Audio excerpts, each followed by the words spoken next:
Hello friends, welcome back to my channel. কেমন আছো তোমরা সবাই? আশা করি সবাই খুব ভালো আছো। তোমাদের ভালোবাসায় আমিও অনেক ভালো আছি।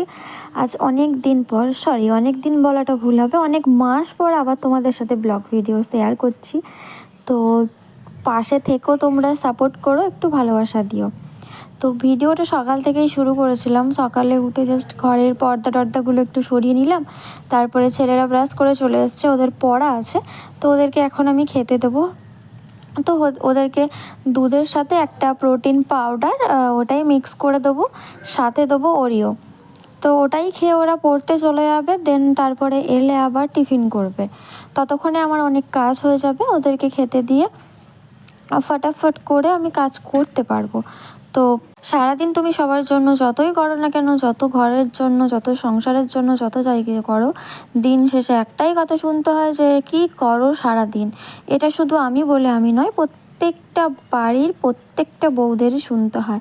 যারা খুব কপাল ভালো নিয়ে জন্ম নিয়েছে, এক কথায় সোনার চামচ মুখে নিয়ে জন্ম নিয়েছে, তোমার ওই 99% তো শুনতে হয় কী করো। ওই 1% যারা থাকে, ওরা সোনার চামচ মুখে নিয়ে জন্ম নেয়, যার কারণে ওরা মানে ভালো ব্যবহার পায় বাড়ির লোকের থেকে। তো যাই হোক, কপাল খারাপ থাকলে আর কী করা যাবে, নিজেরটা নিজেকে বুঝতে হবে। এত লোকের কথা ভেবে কাজ নেই। নিজে ভালো থাকবো, ছেলেদেরকে ভালো রাখবো, নিজে কিভাবে ভালো করব, এইসব চিন্তা করতে হবে। কে কী বললো না বললো ওইসব কথা কান না দিলেই হলো। লোকের কথাই হচ্ছে কথা শোনানো। তো ভগবান ওদের জন্ম দিয়ে পৃথিবীতে পাঠিয়েছে অন্যের বিচার করা।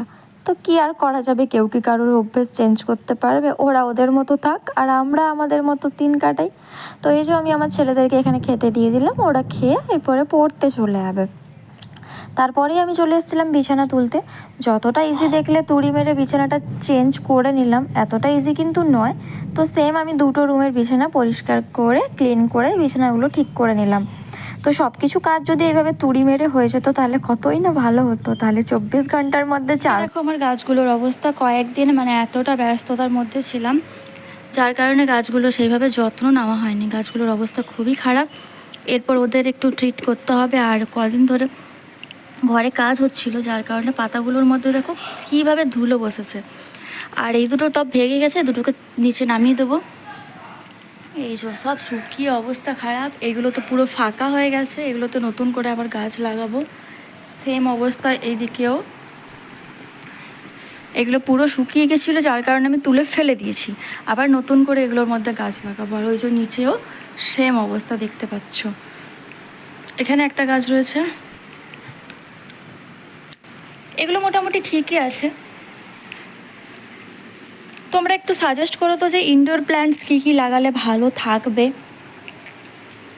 কমেন্টে জানিও। তো এরপর আমি চলে আসছি দুপুরে রান্নাবান্নার জোগাড় করতে। তার আগে অনেক কাজই সেরে নিয়েছি। এদিকে দেখো মাছের তরকারি হবে, বাঁধাকপির চচ্চড়ি হবে, আর ওইদিকে তোমার ভেন্ডি আলু সেদ্ধ হবে। আর এখানে আলু ভাজছি সকালবেলা পান্তা ভাত খাওয়ার জন্য। এখন তো গরমের দিন, এক দিন পান্তা ভাত খেলে শরীরও ঠান্ডা থাকবে, মাথাও ঠান্ডা থাকবে। তো এই যে পান্তা ভাত। তারপরে ছেলেরাও পড়ে চলে এসেছিলো, ওদেরকে খেতে দিয়ে দিয়েছি, ওদের খাওয়া হয়ে গেছে, ওরা খেলতে চলে গেছে। আর আমি এদিকে রান্না করে নিচ্ছি। তার মাঝখানে অনেক কাজই আমার হয়ে গেছে, ওগুলো আর তোমাদের সাথে শেয়ার করা হয়নি। সব ভিডিও শেয়ার করতে গেলে তো ভিডিও অনেকটাই বড় হয়ে যাবে, সবটা সম্ভব নয়। তো কিছু কিছু করে তোমাদের সাথে শেয়ার করছি, যেমন ঘর মোছা, ঘর ঝাড়ু দেওয়া, কাপড় কাচা, এই কাজগুলো কমপ্লিট হয়েছে। তো এখন দুপুরে রান্নাবান্না করছি, দেন এরপরে আমি স্নান করে পুজো করে তারপরে খাওয়া দাওয়া হবে। তো তোমাদের তো দেখালাম আজকে দুপুরে আমি কী কী রান্না করছি না করছি। তো রান্নাবান্নার ফাঁকে একবার করে গাছগুলো একটু করে জল দিচ্ছিলাম। রান্না করতে করতে অনেক কাজই একসাথে হয়ে যায়। তো লাস্ট আমার ফিনিশিং এখন বাঁধাকপিটা বাকি রয়েছে, বাদ বাকি সব কিছু হয়ে গেছে। ডাল তো আমাদের কম্পালসারি রোজ দিনের রুটিনে থাকবেই। বাদ বাকি তোমাদের সাথে তো শেয়ার করলাম আর কী কী রান্না হচ্ছে, ভেন্ডি আলু সেদ্ধ, ডাল, মাছের তরকারি, আর হচ্ছে বাঁধাকপির তরকারি, এই হবে রান্না। আর ভাতটা আমি সবার শেষে বসাবো, তাহলে গরম গরম থাকবে। পরে একটু খেতে তো দেরি আছে, প্রায় 1:30-2টো বাজবে খেতে, তো ভাতটা একটু পরেই বসাবো। তারপরে দেখো আমি জাস্ট বাইরে বেরিয়েছিলাম, আর এই দেখো অবস্থা। তো আমি এখন 3তলার ছাদে এসে তোমাদের সাথে শেয়ার করছি, এত সুন্দর ওয়েদার কি বলবো। তো চলো আজকের মতো ভিডিওটা এখানেই শেষ করছি। সবাই সুস্থ থেকো, ভালো থেকো, দেখা হচ্ছে নেক্সট ভিডিওতে।